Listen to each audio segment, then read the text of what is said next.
What is gentrification? Gentrification is the process of renovating and improving a house or district so that it conforms to a higher class taste. In this video, we'll use Montreal as a case study.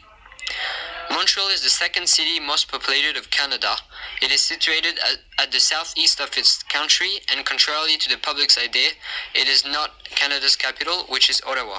Originally called Ville-Marie, or City of the Mary, Montreal is located between the St. Lawrence River and the Rivière des Prairies. It was named after the Mont Royal, one of the most important green areas of the city, shaped like a three-headed hill that attracts many tourists each and every year. As it is in most gentrification cases, the minorities are the ones who suffer and have to move out. Montreal is a mostly white city, but the other groups and races are also very present. We'll now study the visible minorities, which are non-white people living in Montreal. 9.1% of the population is black, 6.4% of the population is Arab, 4.2% is Latin Americans, 3.3% is South Asians, and 2.9% is Chinese. This amounts to 25.9% of the population, over a quarter of the inhabitants of the city. We are now going to study the gentrification causes. There are two main gentrification causes, and we will now focus on the demand-side factors. Firstly, a quote from the Link newspaper tells us, "New markets are pushing wealthier residents into lower-income neighborhoods. This means that some sets of rules designed by urban policymakers make gentrification more likely to occur in certain districts by raising the level of lifestyle in this district." I'll now cover the supply-side factors of the gentrification causes. Demographic changes increase the number of people interested in moving to the central city. Enterprises attract young workers in central suburbs, and changes in attitudes, preferences, and culture of the population strongly affects the process of gentrification. We'll now look at some testimonies and reaction about people reacting to gentrification to see if they are for or against it. Firstly, we'll see quotes of people who are for gentrification. "Thugs who vandalize storefronts deserve no sympathy. Their means are as unacceptable as their understanding of gentrification is flawed. Montrealers should denounce them and cheer for gentrification while demanding regulatory reforms that should ease the cost of housing in the city." Here's a few anti-gentrification testimonies and reactions. "I'm very aware of what's going on in Saint-Henri. It's getting hip and the rents are going up. People feel the neighborhood loses its soul," he says. Here is a political cartoon showing how the gentrified feel in Montreal. I will make a very short analysis of the cartoon using the techniques learned in class. What jumps to mind is the location of the ugly house, representing the gentrifiers. It's at the center, showing its importance. By analyzing the colors, we can also get a lot of the meaning.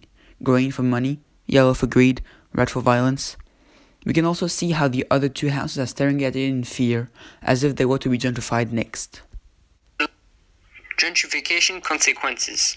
There's a lot of districts affected by gentrification in Montreal, though we'll only talk about Park Extension and Saint-Henri. These two districts are the most famous neighborhoods in Montreal, and by far the ones with the most documentation on their gentrification, as they have an interesting approach and views on this process. A hostile takeover. There are different ways for gentrification to settle in, and this more violent kind is very well portrayed in Park Extension. This is a place where the gentrification process was a mostly forced and hostile takeover, where violence was often used. These takeovers are often the result of the implication of a company into the process, a third party whose interest is simply profit. On the other side, we have a district reluctant to give into gentrification. As the streets were starting to be gentrified, letting in new restaurants and prices were subsequently rising. The people of Saint-Henri decided to put it to a stop. The councillors of Montreal's Southwest Borough voted anonymously to restrict the opening of new restaurants. This refusal of gentrification has certain good aspects. Firstly, since the gentrification process is rejected and prevented by laws, the population has been here for generations isn't forced to move out. Moreover, the historic aspect of this old neighborhood is preserved, with its shops and its style. Although this blocking of the process has good points, it also has several negative ones. Saint-Henri has long been known as a low-class zone. The incomes are low, the buildings are old and frail, and the neighborhood isn't especially luxurious. The fact that this progress is completely blocked from gentrification prevents the district from getting renewed, and the district stays old and cheap. What's special about Montreal gentrification? Not only gentrification creates conflicts between different social classes, it also creates conflicts based on language. Indeed, many French Canadians would like Quebec to be independent, while most English Canadians would rather keep it united. The St. Lawrence River also affects gentrification in Montreal, as the population cannot spread in two ways compared to other cities.